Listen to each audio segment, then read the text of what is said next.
ഭ്രമം എന്ന വാക്കിന് ചുഴലിച്ച, ചുറ്റിത്തിരിയൽ, തെറ്റിദ്ധാരണ, കുഴപ്പം, ബോധക്കേട് എന്നൊക്കെയാണ് അർത്ഥം ശബ്ദധാരാവലിയിൽ കൊടുത്തിരിക്കുന്നത്.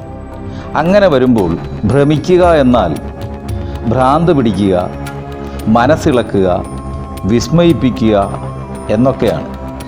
യുഗം എന്ന വാക്കിന് കാലമെന്നാണ് അർത്ഥം. അപ്പോൾ ഭ്രമയുഗം എന്ന വാക്കിന് എന്തായിരിക്കും അർത്ഥം? എന്തായാലും വിസ്മയിപ്പിക്കുന്ന ഒരു കാലഘട്ടത്തെക്കുറിച്ചാകാനാണ് സാധ്യത. മറ്റൊന്നിൻ ധർമ്മയോഗത്താൽ അതുതാനല്ലയോ ഇത് എന്ന് വർണ്ണത്തിലാശങ്ക, ഉൽപ്രേക്ഷാഖ്യാലങ്കൃതി. ഊഹിക്കുക, സങ്കല്പിക്കുക. ഇതൊരു സങ്കല്പമാണ്, വിസ്മയിപ്പിക്കുന്ന സങ്കല്പങ്ങൾ. കറുപ്പിലും വെളുപ്പിലും എന്തൊക്കെയോ മറിഞ്ഞു കിടപ്പുണ്ട്. അതിശയിപ്പിക്കുന്ന, അത്ഭുതപ്പെടുത്തുന്ന എന്തോ ഒന്ന്. ചൊല്ലുള്ളതിൽ കവിഞ്ഞുള്ളതെല്ലാം അതിശയോക്തിയാം. കഴിഞ്ഞ ദിവസം ഭ്രമയുഗത്തിലെ സംഗീതം കേൾക്കുവാനിടയായി. തമ്പുരുവും ഉള്ളോർക്കുടവും ഉള്ളുവർ വീണയും ഒക്കെ ചേർന്ന ഒരു സംഗീതം. നഷ്ടപ്പെട്ട എന്തിനെയോ തേടുന്നതുപോലെയോ നഷ്ടപ്പെടലുകളുടെ സ്മൃതിയിലേക്ക് എത്തിച്ചേരുന്ന ഈ സംഗീതം കൂടി ആകുമ്പോൾ ഭ്രമം സംഭ്രമത്തിലേക്ക് വഴുതുന്നു എന്ന ഒരു സംശയം. ഇവിടെ ഭ്രമം സംഭ്രമത്തിലേക്ക് വഴുതുന്നു. ഭ്രമയുഗത്തിൻ്റെ ഇതുവരെയുള്ള പോസ്റ്ററുകളും ടീസറുകളും എല്ലാം ബ്ലാക്ക് ആൻഡ് വൈറ്റ് തീമിലായിരുന്നു. ഒരുതരം നെഗറ്റീവ് ടച്ച് ഫീൽ ചെയ്യുന്നത് പോലെ. മമ്മൂട്ടി എന്ന നടൻ ഭ്രമയുഗത്തിൽ വില്ലനോ അതോ?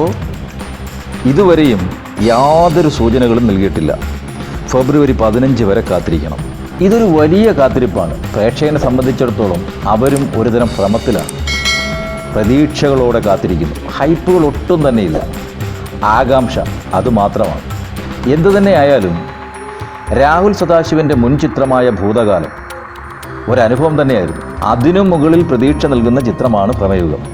മമ്മൂട്ടിയോടൊപ്പം അർജുൻ അശോകൻ, സിദ്ധാർത്ഥ് ഭരതൻ തുടങ്ങിയവരും പ്രധാന വേഷങ്ങളിലെത്തുന്നുണ്ട്. ടി.ഡി. രാമകൃഷ്ണൻ്റെ സംഭാഷണങ്ങൾ, അദ്ദേഹത്തിൻ്റെ ബുക്കുകൾ വായിച്ചിട്ടുള്ളവർക്ക് അറിവുള്ളതാണ്. ഷഹനാദ് ജലാലാണ് ഛായാഗ്രാഹകൻ. ഷെഫീഖ് മുഹമ്മദ് അലി ചിത്രസംയോജനം ചെയ്യും. ക്രിസ്റ്റോ സേവ്യറിൻ്റെ സംഗീതം, ജ്യോതിഷ് ശങ്കറിൻ്റെ കലാസംവിധാനം. അങ്ങനെ ഒരു നല്ല ടീം തന്നെയാണ് അണിയറ പ്രവർത്തകരായി ഭ്രമയുഗത്തിന് പിന്നിൽ പ്രവർത്തിച്ചിരിക്കുന്നത്.